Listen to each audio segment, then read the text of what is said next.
हरियाणा आज के सभी दर्शकों को नमस्कार। मैं हूं महेंद्र सिंह और आज हमारे स्टूडियो में बेहद खास मेहमान है जो किसी परिचय के मोहताज नहीं है, लेकिन उसके बावजूद भी मैं ज़रूर उनका परिचय आपसे कराना चाहूँगा। हमारे साथ हैं सुनील बालकृष्ण मानसिंह का, विश्व हिंदू परिषद से जुड़े हुए हैं और देश भर में गौ सेवा की एक बड़ी मुहिम इनके द्वारा चलाई जा रही है।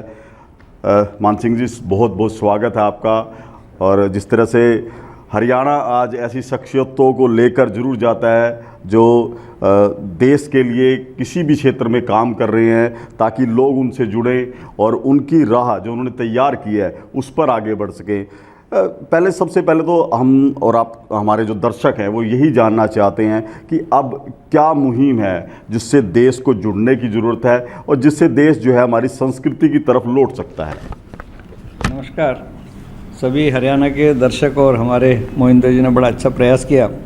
देखिए, भारत कृषि प्रधान देश है और गोवंश हमारे जीवन का आधार स्तंभ रहा है, हमारी संस्कृति है। और उसमें यहाँ के हरियाणा नाम से हरियाणा नस्ल है, पास में हमारा पंजाब है तो जहाँ की साहिवाल नस्ल है, उत्तर प्रदेश में खेरीगढ़, पवार, कनकटा, गंगातीरी, ऐसी लगभग 65 प्रजातियाँ भारत में उपलब्ध है। और जहाँ हम बैठे हैं करनाल में, तो यहाँ पास में ही राष्ट्रीय डेयरी अनुसंधान और उस पास में भारतीय पशु आनुवंशिकी ब्यूरो, जो देशी गोवंश पर काम करने वाले संस्थान रहे। लेकिन दुर्भाग्य से डेयरी अनुसंधान में बाकी सब हमारे यहाँ संकरीकरण बढ़ता गया और गोवंश का जैसे संकरीकरण हुआ, ऐसे खेती हमारी बिगड़ती गई। रासायनिक खेती, यूरिया, फॉस्फेट, डीएपी, आज ज़मीन बंजर हो रही है, किसान आत्महत्या कर रहा है। 1 करोड़ से ज़्यादा किसान खेती छोड़ चुके हैं, ज़मीन का भूगर्भ जल स्तर लगातार घट रहा है।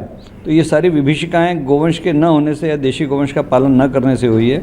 तो हम किसानों को गोवंश आधारित खेती, जो हमारे जीवन के आधार स्तंभ है, पश्चिम से पुस्तक आई काउ सेव द प्लेनेट, गाय सृष्टि को बचाएगी। तो हम लोग नागपुर में गो विज्ञान अनुसंधान केंद्र के माध्यम से भारतीय देशी गोवंश का कृषि में महत्व, पंचगव्य आयुर्वेद, जिसमें हमारी गोमूत्र अर्क, घनवटी, हरड़े चूर्ण, मालिश तेल, ऐसे औषधियाँ, और देशी गोवंश के आधार पर अन्य बहुत सारे विकास, जैसे गोबर गैस हो रही है आजकल, गोबर से मूर्तियाँ, गोबर शिल्प जिसको बोलते हैं, बहुत सारे ऐसे अन्य उत्पादन जो रोज़गार देते हैं।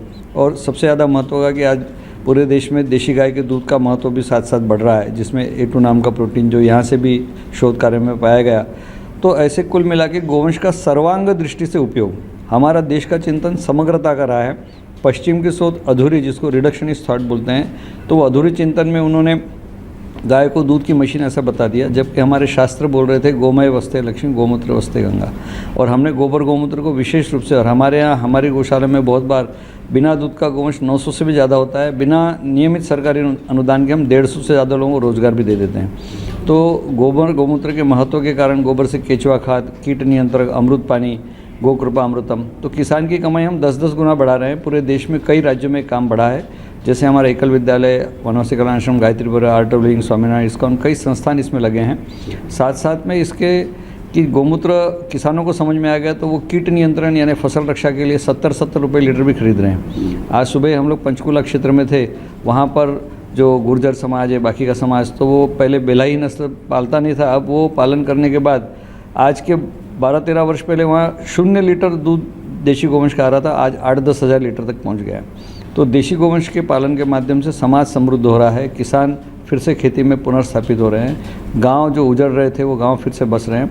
तो हमने गो आधारित ग्राम विकास का एक महत् कार्यक्रम, जो बंगाल में हमने 25 पूर्णकालिक कार्यकर्ताओं के माध्यम से, गो सेवा परिवार के माध्यम से, लगभग 1600-1700 गाँव में बड़ा परिवर्तन, जहाँ किसान 25 से 50 हज़ार रुपये प्रति एकड़ खर्च कर रहा था, वो मात्र 600 हज़ार रुपये में काम हो रहा है। मतलब 50 से 80 गुना खर्च बच रहा है। सामान्य किसानों का जो रासायनिक बहुत उपयोग कर रहे हैं, 2-5 हज़ार से 10 हज़ार तक प्रति मास उनके स्वास्थ्य पर खर्च हो रहा है परिवार का, तो वो भी 0 तक आ रहा है। क्योंकि गोमूत्र सामान्य रूप से जो देशी गाय का है, स्वस्थ देशी गाय का, वो पीने से शरीर के लगभग सारे रोगों पर लाभ हो रहा है। हमने उससे कई पेटेंट लिए गोमूत्र अर्क के, भारत सरकार के साथ गोमूत्र कीट नियंत्रण के पेटेंट लिए। तो अंतर्राष्ट्रीय शोध भी चल रहे हैं और वो समाज तक भी ले जा रहे हैं। अभी हमने 21-22 सितंबर को पिछले सप्ताह माननीय रामनाथ जी, महामहिम जी, कोविंद जी के माध्यम से, उनके उपस्थिति ने, उनके मार्गदर्शन में बनारस हिंदू विश्वविद्यालय में बहुत महत्वपूर्ण गोष्ठी की, जिसमें 600-700 वैद्य, वैज्ञानिक, विशेषज्ञ, किसान माताएं, किसान बंधु, बहुत सारे गोपालक, कार्यकर्ता गौशाला के। तो ये देश भर में क्रांति की लहर चल रही है कि गोवंश भारत की रीढ़ जब रहेगा तो हम सुजलाम सुफलाम सोने की चिड़िया, जैसे हम बोलते थे मेरे देश की धरती सोना उगले, तो अभी रसायनों की वजह से तो जहर उगल रही है, उसको हमने जहरीला बना दिया, उसके साथ हम बहुत बड़ा विश्वासघात कर रहे हैं। तो ये फिर से सुजलाम सुफलाम बने, हमारे भूमि जलवायु का प्रदूषण वो नष्ट हो, यानी वो प्रदूषण के कारण बहुत सारे रोग, बहुत सारी आज विश्व स्वास्थ्य संगठन चेतावनी दी, भारत के हर 7वें-8वें व्यक्ति को कर्क रोग, कैंसर हो सकता है, डायबिटिक कैपिटल, कैंसर कैपिटल। तो ये विभीषिकाएँ रोकनी है, तो देशी गोवंश को फिर से पालन करने की परंपरा, और वो केवल गौशाला से नहीं, वो किसानों के प्रशिक्षण, किसानों को मार्गदर्शन करने से बचेगा, उस तरफ हमारा सारा ध्यान है। मान सिंह जी, एक बड़ी विडंबना है कि खेतों से गोवंश गायब हो चुका है और जो देसी हमारी गौ माता की नस्लें हैं उनको ये माना जाता है कि वो घाटे का सौदा है उनका पालन। अधिकतर आप देखते होंगे हरियाणा में तो खैर ये दृश्य आम हो जाता है कि सड़कों पर गोवंश घूमता है, गाय माता सड़कों पर घूमती हैं। हालांकि गौशालाएं चल रही हैं, लेकिन वो महत्व क्यों नहीं समझ पा रहे, खासकर किसान वर्ग या जो व्यक्ति हैं उसके दूध की गुणवत्ता को लेकर वो महत्व क्यों नहीं जा पा रहा, कहाँ कमी रही है अभी? देखिए, चूँकि हमारे शिक्षा संस्थान दुर्भाग्य से पश्चिम के प्रभाव में उन्होंने भी गाय को दूध की मशीन ही मान लिया। हमारे शास्त्र ने बड़ा स्पष्ट संदेश दिया था, गोमय वस्ते लक्ष्मी, गोमूत्र वस्ते गंगा। तो गोबर गोमूत्र में बहुत विशेष गुणवत्ता है। आज भारत सरकार को जैविक खेती अपनानी पड़ी, जहाँ पर जैविक खेती में गोबर से सही उपयोग से और गोमूत्र से किसान के खर्च ही नहीं बच रहे, उसकी ज़मीन फिर से उपजाऊ बन रही है। तो किसान को ये जब समझाएंगे तो वो गोवंश बिना दूध का भी पालने लगा है, सड़कों पर नहीं आता है। और देशी गोवंश में जब खान पान ठीक दिया, जैसे हमने राजस्थान के लापोडिया और आसपास के क्षेत्र में 110 गांव में गोचर का विकास किया, वहाँ पर नेपियर अच्छे चारे लगाए, तो किसान का चारे का खर्च कम हो गया और वो बिना दूध के गोवंश, और उसके माध्यम से धीरे धीरे बढ़ते हुए दूध पर आ गया। आज बंसीगिर गौशाला गुजरात की, वहाँ पर 16, 18, 19 बछड़े के बाद 16-18 लीटर वाली गायें आ गई हैं। तो हमारी गोवंश वो कहीं भी कमज़ोर नहीं था। ये हमारे ऊपर थोपा गया कि हमारी गाय कम दूध देती है, हमारी गाय अभी भी बहुत अच्छा देती है। जितना खान पान उसका है और उससे ज़्यादा अच्छा दूध। और दूसरी बात, उनमें विदेशी गोवंश में रिंडस में ब्रुसेलोसिस, थैलेरियोसिस अनेक तरह के रोग हैं, बांझपन ज़्यादा है, मृत्यु दर ज़्यादा है। तो विदेशी गोवंश हर समय खतरा है। हमारा ये दीर्घकालिक टिकाऊ व्यवस्था है, हमारा देशी गोवंश सदैव उपयोगी है और इसको अब पूरे किसान भी समझने लगे। हमको हर स्थान पर इसका प्रशिक्षण, इनको योग्य मार्गदर्शन, और हम गौसेवा आयोग या हमारी अच्छी गौशाला उनके माध्यम से कर रहे हैं। हरियाणा में सोनीपत के पास जिंजोली में हमारे सूर्या फाउंडेशन का अच्छा केंद्र है। ऐसे हमने प्रयास किया, चरखी दादरी में हमारे वहाँ पर अलग अलग स्थानों पर, जैसे यमुनानगर होगा, हरियाणा के अलग अलग ज़िलों में, पंचकुला के क्षेत्र, तो किसानों को, गोपालकों को हम प्रशिक्षण दे रहे हैं। और वो संघ की हमारी गौसेवा गतिविधि होगी, विश्व हिंदू परिषद का गोरक्षा विभाग होगा, गायत्री परिवार के होंगे, आर्ट ऑफ लिविंग होंगे, तो सब तरफ ये पूरा प्रयास चल रहा है। और अच्छी चयनित गौशालाओं में इसका प्रशिक्षण की व्यवस्था, और ये जितना आगे बढ़ेगा उतना किसानों में ये जागृति आ रही है और वो फिर से गोवंश पालन की तरफ आगे बढ़ रहे हैं। मानसी जी, एक बात और आती है कि जिस तरह से आप महत्व बता रहे थे कि गौमूत्र का, गाय से जो घृत मिलता है, घी मिलता है, उसका महत्व है, लेकिन अब जिस तरह से मॉडर्न जो साइंस है वो कहीं ना कहीं इन बातों को लेकर विरोधाभास प्रकट करती है। और कई बार ये एक किस्म का ये कहें कि मखौल जो उड़ाया जाता है कि आप गौमूत्र पीने की बात करते हैं, ऐसे कोई इलाज नहीं हो सकता। दूसरा ये है कि जिस तरह से पेस्टिसाइड आधारित हमारी खेती हुई है, तो जहर हमारे शरीर में वो भी जा रहा है। दूसरा, दवाइयों का जो जहर, जब हम मॉडर्न साइंस की बात करें, वो दवाइयों का जहर जा रहा है। तो ये बात क्या इसमें कुछ ज़्यादा जटिलता है कि गाय के महत्व को नहीं समझ पा रहे, और क्या क्या महत्व हो सकते हैं जो गौमूत्र की बात करें या जो पंचगव्य गाय से मिलते हैं?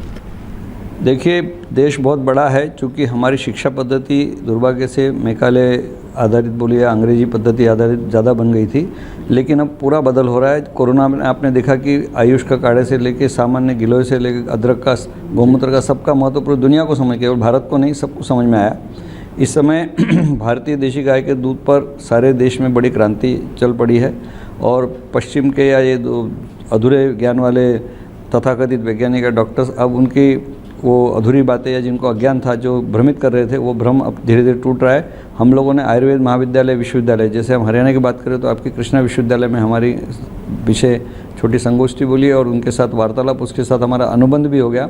ऐसे ही पंजाब के होशियारपुर की कृषि आयुर्वेद विश्वविद्यालय के साथ अनुबंध हो गया। तो सारे महाविद्यालय पंचगव्य चिकित्सा को अपना रहे हैं। गौमूत्र में देखा गया कि गौमूत्र कसैला है, कड़वा, तीखा, पचने में हल्का, क्षारीय, उष्ण, तीक्ष्ण, पाचक, ऐसे बहुत सारे गुणधर्म उसमें हैं। शरीर के लगभग सारे रोगों पर काम कर रहा है। तो गोमूत्र अर्क पर बहुत सारे शोध और वैज्ञानिकों ने और खास वैद्यों ने भी देखा कि चौथी श्रेणी के कर्क रोग, कैंसर ठीक हो रहा है, मधुमेह ठीक हो रहा है, पीलिया ठीक होता है, हेपेटाइटिस, लिवर सिरोसिस, तो ऐसे बहुत सारे काम अब समानांतर रूप से चल पड़े हैं। तो ये जो भ्रांतियाँ फैलाई जा रही थी कि इसमें गुणधर्म है या नहीं, केवल ध्यान रखना है कि देशी गोवंश हो, उसको खान पान अच्छा रहे, उनके पेट में प्लास्टिक नहीं हो। हमारे समाज को ध्यान देना है कि गोवंश के प्रति जो हम दुर्व्यवहार या उनको उपेक्षित कर रहे हैं, उनको सड़कों पर छोड़ रहे हैं, तो समाज की भी जिम्मेदारी है कि वो गोवंश की तरफ समुचित, केवल वो अभी परसों ही पितृपक्ष अमावस्या, लोग बहुत सारा अपना खाने का पदार्थ वो गोवंश को दे देते, गाय परेशान हो जाती है, वो जैसे वेंटिलेटर पर ऐसी स्थिति हो जाती है, तो उसको चारा पानी, उसके कच्ची चीज़ उसका आहार है, उसको गोग्रास रोज़ दें, लेकिन उसको गाजर, केला, ककड़ी सामान्य आहार दें, तो उसका बहुत बड़ा परिणाम रहता है। एक और बात है मान सिंह जी, जिस तरह से बात करें कि कई बार ऐसी बातें सामने आती हैं जिसको लेकर जो है आसानी से आम जन विश्वास नहीं कर पाता। एक तो है कि अब मोबाइल का या गैजेट्स का दौर है, उस समय कहा जाए कि गाय के जो गौमे से बनी हुई जो चिप्स हैं उससे रेडिएशन कम हो जाता है। दूसरा एक बात आती है कि गौमूत्र में सोने की मात्रा है। ये इन बातों में कितनी तथ्यात्मक सच्चाई है, क्या इन पर यकीन किया जा सकता है? ये बहुत अच्छे प्रश्न आपने पूछे हैं। वास्तव में जनता के बीच में भी, और जो हमारे जिसको बोलते जागरूक नागरिक हैं या जिज्ञासा वाले हमारे विद्यार्थी, इनके सबने ध्यान देना है। हमारे केंद्र से और हमने पूरे वैज्ञानिकों को पूरे देश भर में टीम बनाई। जैसे आपने गोबर की चिप की बात की, तो सौराष्ट्र विश्वविद्यालय में उसके अणुविकरण को तो देखा गया कि 60% तक वो विकरण रोकती है। ये सौराष्ट्र विश्वविद्यालय ने निष्कर्ष निकाला, उसका अभ्यास हुआ। साथ ही में जैसे आपने बताया कि गोमूत्र में स्वर्ण क्षार है, तो सबसे पहले बम्बई में हमारे राजू आप्टे, वो खुद रसायन विज्ञानी हैं, ये बात लगभग 22-23 वर्ष की है, पहले की है। तो बम्बई में एक प्रयोगशाला में देखा गया कि उसमें स्वर्ण क्षार, जिसको अंग्रेजी में ऑरम ऑक्साइड बोलते हैं। इसके बाद नागपुर में हमारे डॉक्टर संजय वाते, जिन्होंने गोमूत्र पर PhD की, उनके माध्यम से छात्रों ने अभ्यास किया, तो ध्यान में आया कि देशी गाय के गोमूत्र में, दूध में स्वर्ण क्षार मिल रहा है। इसके बाद जूनागढ़ में BL गोरखिया जी ने अभी लगभग 4 वर्ष पहले देखा कि गोमूत्र में स्वर्ण क्षार, तो ये अलग अलग स्थानों पर देखा गया है और ये वैज्ञानिक दृष्टि से सिद्ध हुआ है। जैसे हमारे यहाँ आयुर्वेद में स्वर्ण प्राशन एक बात होती है, तो मैं सारे श्रोताओं से आग्रह करूँगा कि हमारे आने वाली पीढ़ियों को, बच्चों को बचाना है, तो देशी गाय का दूध, घी, और जहाँ जब संभव होता है तो गोमूत्र भी जब जरूरी है या थोड़ा थोड़ा ऐसे प्राशन कराएं, वो पानी के साथ मिला के लेना है, तो अपने आप जैसे बोलते हैं स्वर्ण प्राशन की प्रक्रिया समानांतर चलेगी, यानी उनका मस्तिष्क बहुत तेज होगा और तंदुरुस्त रहेगा।